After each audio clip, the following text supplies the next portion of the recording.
Boker Tov, I hope you're all doing well. The other day we were in the car, I was in the car with my kids, and somehow we were talking about Hebrew names and where your Hebrew name comes from. And our youngest said to me, "Daddy, what's your Hebrew name?" And I said, "Oh, that's a long story because I actually have 3 Hebrew names. I was born with the Hebrew name Menachem Aryeh after my paternal grandfather.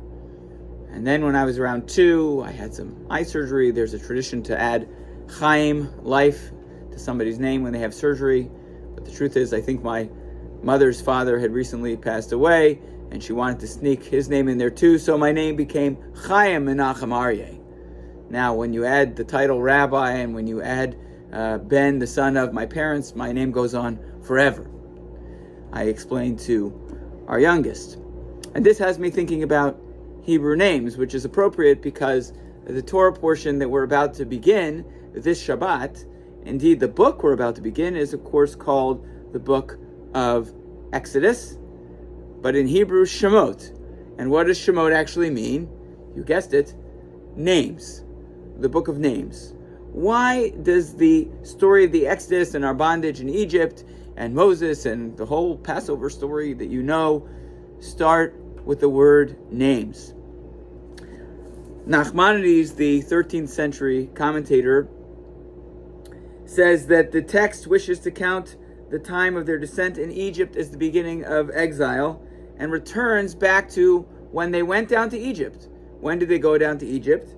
They went out in Genesis. Jacob brings all of his children with him. And then the story in Genesis 46 proceeds to list all of their names. Everybody who went down to Egypt. All of Jacob's sons. This is to establish, he says, a link with Genesis. A link with the people that came before. We start out with this book of Exodus with the word names because we are recalling the names of all of those who came down to Egypt. In that case, Jacob and his children.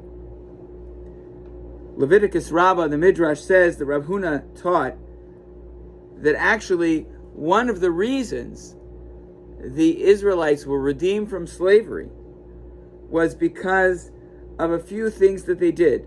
They didn't change their language, they didn't gossip, they weren't immoral, God forbid, and specifically, they didn't change their names. They held on to their identity all those years in Egypt, says the Midrash. What does it mean to hold on to our names? Both in terms of our character, of course, but specifically here I want to think about what does it mean to hold on to the names that we were given, in particular our Hebrew names. Do you know your Hebrew name? Do you know who you were named for? Do you know your full Hebrew name? A lot of times people know the beginning of their Hebrew name. David, Sarah, Rivka, Shmuel. But in the Jewish tradition, you are David, Shmuel, Rivka, Ben or Bat, the son or daughter of who? And so this morning, I want to ask you that simple question. What's your name? Not your English name. What's your Hebrew name? Who were you named for? And who were those people? And what did they stand for? And what were their values? And what do you think your parents hoped for you when they gave you that Hebrew name? And what do you do to hold on to that Hebrew name and all that it represents, the traditions that it represents?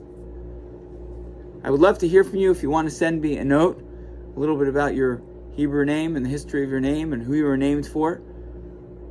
My Hebrew name is Chaim Menachem Aryeh. I've tried to hold on to that. And I've tried to hold on to all that represents. Just as we were taught from the very beginning, Genesis, and then the beginning of our entrance to Egypt and the Exodus from Egypt, where one of the reasons that we deserve to have the freedoms that we experienced was because we knew who we were and we remembered to hold on to our identity. Something to think about this week.